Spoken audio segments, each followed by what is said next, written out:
restaurant where we want to showcase, food from our home, food from the Philippines, our modern take on it.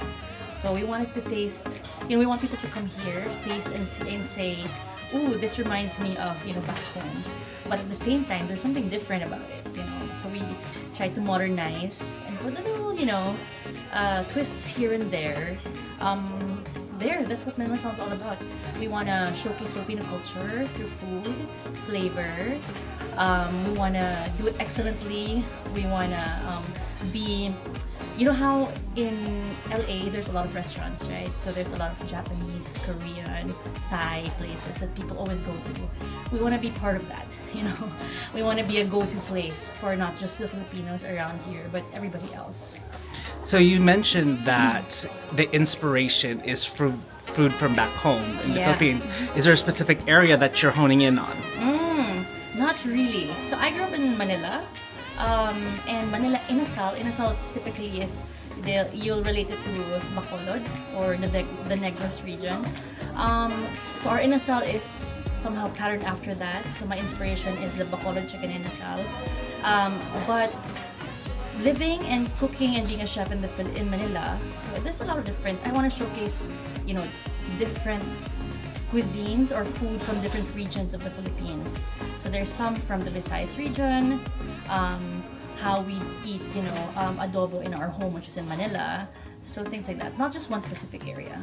So what are some of the specialties that we could expect here at Manila Inasal? Here, of course, the Inasal is one, the first.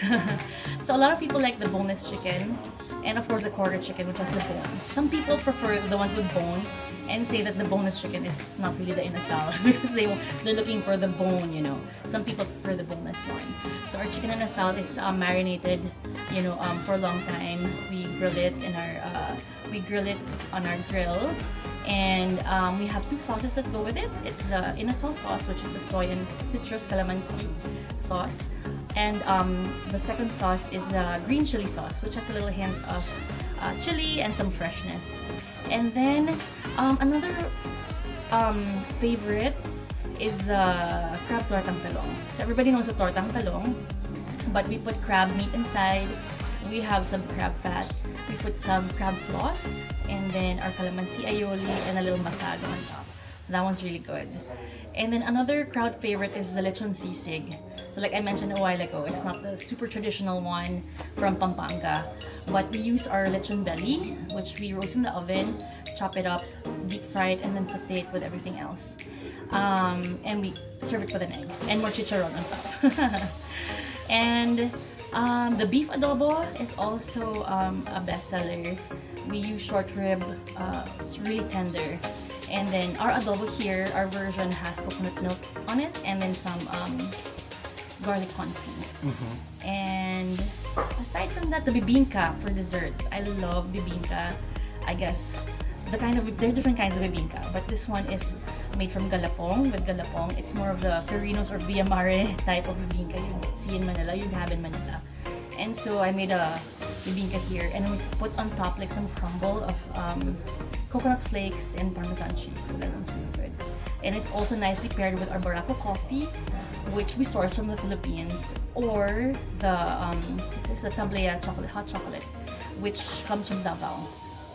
Yeah, so I think I mentioned a lot, but there's a lot of dishes, we're so excited about. Yeah, and so as you're coming up the menu, right, for Manila Inasal, how did you come up with the recipes? The recipes. Well, I've been a professional chef for the past 15 years.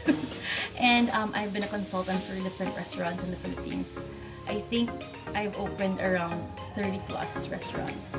So I think I have the system already of creating recipes.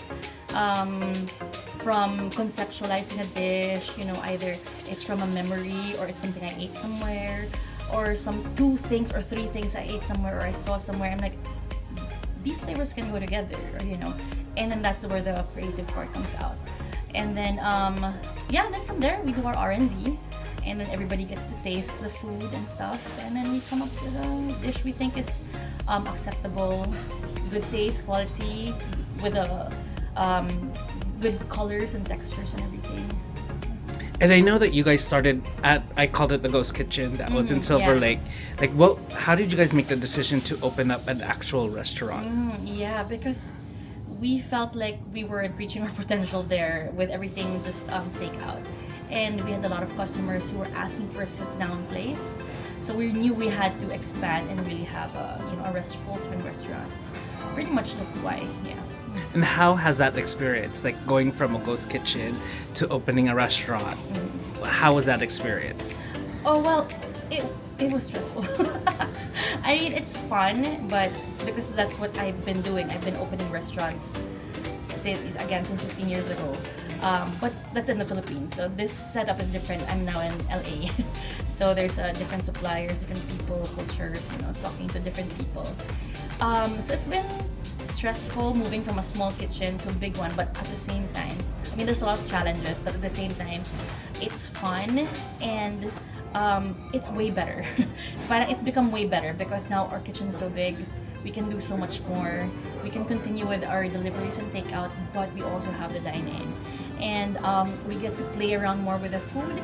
We get to do more things because now, with our creativity, the way we want to put out dishes or make dishes, we can plate it and people can enjoy it hot from the kitchen as compared to, just having it for takeout, So it's been way better, actually.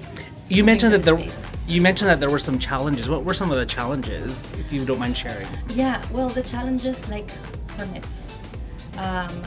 Permits and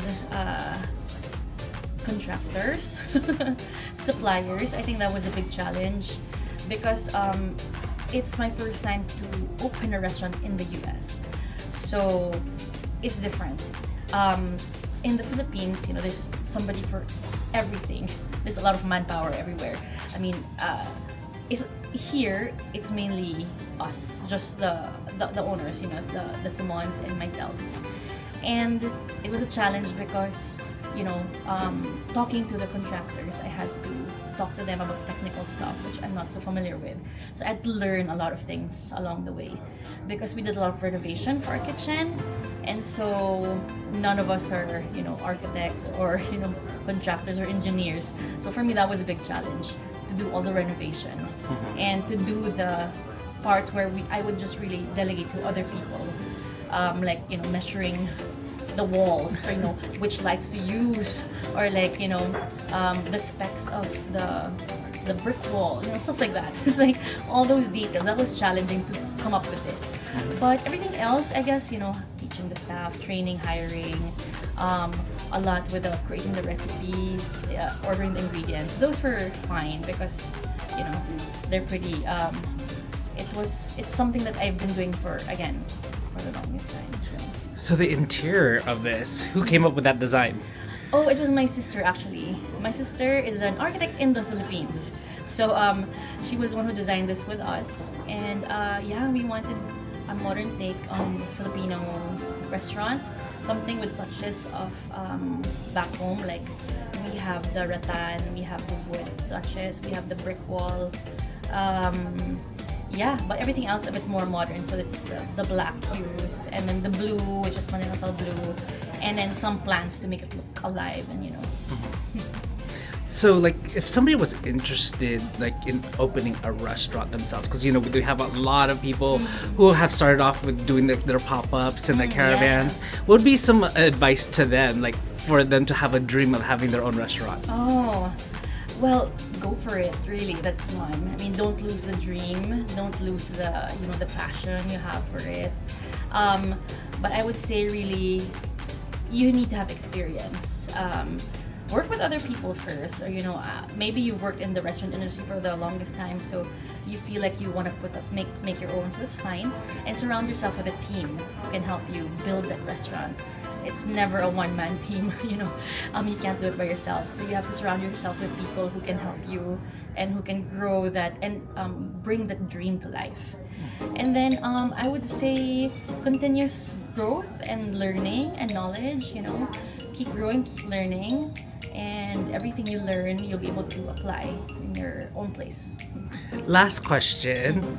So, what do you want people leaving here feeling after they eat here with the food and the ambiance and coming to the restaurant? Oh, of course, we want them to be happy, like the feeling of satisfaction and just like the twinkle in their eye, like, oh, it's like I was brought back to, to Manila, or I was brought back home, or, I was brought back to, what my lola would serve, Of course, it's not the same dishes, it's not the same, but that feeling of nostalgia, maybe, that feeling of excitement, and, like, oh, I just had, like, a really good, like, totan talong or something, or, after eating, we talk to people, and they're, like, they just feel so excited. I mean, they've eaten, it's good food, they like the place, they like the ambiance, and then they're just so excited and they're just so happy that they were able to experience that here. Yeah. And of course, we want them to come back. So, Well, that was my last question, but go ahead and invite people that's following SoCal Filipinos to come visit Manila Inasal. yes, to everybody in SoCal, come over to Manila Inasal. We're at 240 North Virgil. We're open Tuesday to Sunday, 11 a.m. to 10 p.m. And on Sundays, we're open at 11 to 9, I think. Yeah, come over and say hi.